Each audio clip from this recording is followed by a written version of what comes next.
Halo kelas 9, kali ini kita masuk ke materi baru, yaitu teks tanggapan kritis.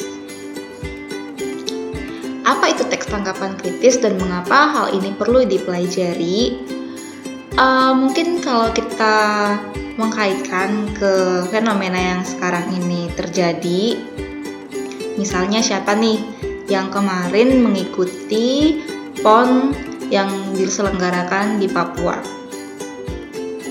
atau Sudirman Cup atau Thomas Cup, di mana di sana itu memperebutkan piala dalam olahraga badminton. Yang tentunya badminton itu sudah merupakan olahraga yang legendaris di negeri kita sendiri. Mungkin saat mengikutinya atau menyimaknya, kita sering berpikir bahwa pemain A kurang melakukan tindakan yang sengit sehingga sering kebobolan poin. Atau juga kita bisa saja menganggap pemain B itu sudah cukup baik dalam bermain. Nah, itulah yang disebut dengan tanggapan. Adapun tujuan pembelajaran kita, yaitu setelah mempelajari bab ini, siswa diharapkan mampu untuk mengidentifikasi informasi berupa kritik, sanggahan, atau pujian dari teks tanggapan, bisa jadi dari lingkungan hidup, kondisi sosial, atau keberagaman budaya lain-lain, yang didengar maupun dibaca. Yang kemudian kedua, menyimpulkan isi teks tanggapan kritis berupa kritik, sanggahan, atau pujian. Nah, yang ketiga, menelaah struktur dan kebahasaan dari teks tanggapan kritis.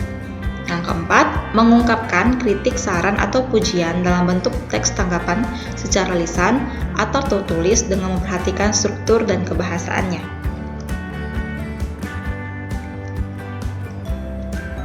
Teks tanggapan kritis merupakan teks yang berisi kritik tajam terhadap satu hal yang mengenai kesalahan. Biasanya terjadi ketika ada debat. Misalnya orang B memberikan kritik kepada orang A karena apa yang disampaikannya kurang pas. Bisa disebut juga dengan menganalisa suatu pendapat. Kita harus menerima semua tanggapan yang diberikan oleh orang atau teman kita saat kita memberikan pendapat. Karena setiap tanggapan yang mereka berikan pasti ada alasan dan bisa membuat kita menjadi lebih baik. Dalam bab ini, teks tanggapan kritis berfungsi untuk menganalisis sebuah karya budaya masyarakat yang penuh makna dalam hal pesan dan nilai-nilai budaya.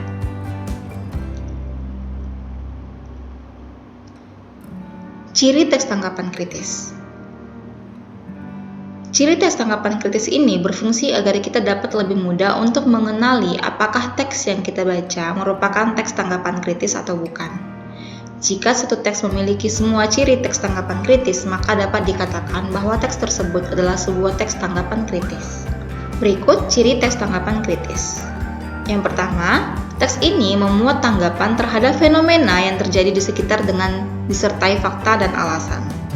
Biasanya fenomena atau fakta itu dilihat dari hal-hal yang baru saja terjadi. Kemudian, mempunyai 4 struktur teks, yaitu orientasi, evaluasi, tafsiran, dan kesimpulan.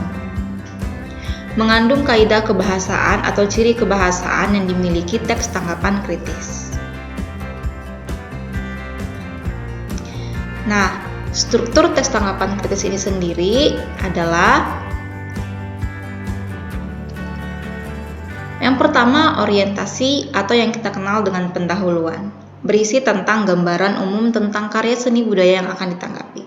Jadi pada bagian orientasi ini, kita akan memuat apa sih yang akan kita bahas, atau tema apa yang akan kita angkat dalam teks kita kali ini, atau objek apa yang akan kita teliti. Kemudian evaluasi, berisi tentang penilaian tentang karya seni budaya yang ditanggapi oleh penulisnya. Jadi di sini memuat tentang penilaian kita. Apakah objek itu menurut kita sesuai atau tidak sesuai. Tafsiran atau yang kita sebut juga dengan deskripsi teks, berisi penjelasan lebih detail dan lengkap mengenai karya seni yang ditanggapi. Misalnya berisi tentang informasi tentang data dan pendapat-pendapat yang mendukung pernyataan atau melemahkan pernyataan.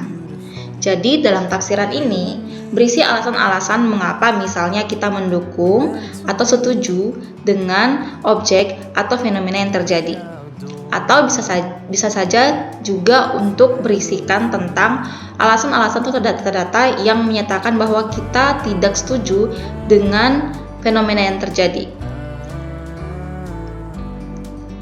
Nah, yang terakhir kesimpulan atau yang kita sebut juga dengan penegasan ulang, yang berisi tentang kesimpulan mengenai karya seni budaya yang ditangkapi, beserta pesan-pesan dan nilai-nilai karya seni budaya tersebut. Bagian terakhir teks yang berisi penegasan ulang terhadap apa yang telah dilakukan atau yang telah diputuskan.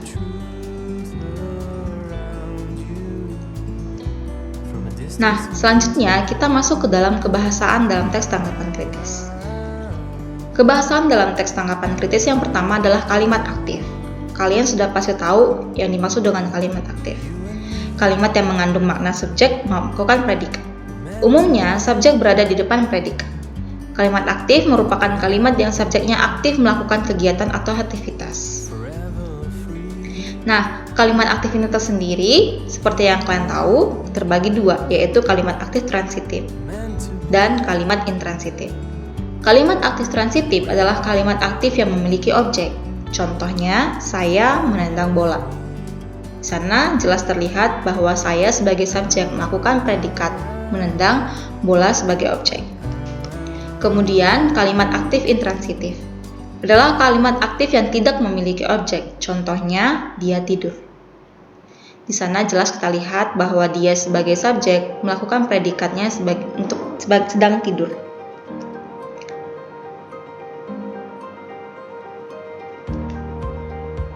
Nah, kebahasan yang selanjutnya adalah kata rujukan atau rujukan kata, yang dimana artinya adalah kata yang merujuk pada kata lain yang telah diungkapkan sebelumnya. Kata rujukan dibedakan menjadi beberapa, yaitu rujukan benda atau hal, diantaranya ini, itu, tersebut. Rujukan tempat, diantaranya di sini, di situ, di sana. Rujukan personil atau orang, atau yang diperlakukan seperti orang, diantaranya dia, ia, mereka, atau beliau.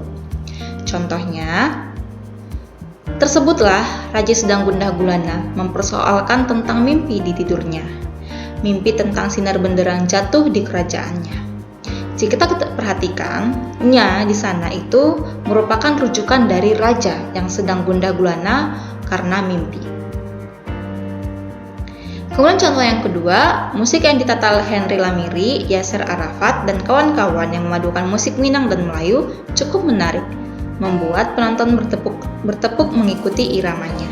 Kalau kita perhatikan, nya di sana bukan merujuk kepada Henry Lamiri, Yasser Arafat, dan kawan-kawan, tetapi musik yang ditata oleh Henry Lamiri, Yasser Arafat, dan kawan-kawan. Jelas sampai di sana ya untuk kebahasaan dalam teks tanggapan kritis. Selanjutnya kita masuk ke menulis tanggapan kritis. Menyusun teks tanggapan kritis dapat dilakukan dengan memilih tema yang sedang banyak dibicarakan oleh khalayak pada saat itu. Misalnya seperti yang Miss bilang dari awal, contohnya itu pertandingan badminton yang sampai saat ini masih berlangsung hingga sampai bulan 12. Tentu itu merupakan pembicaraan yang sedang hangat.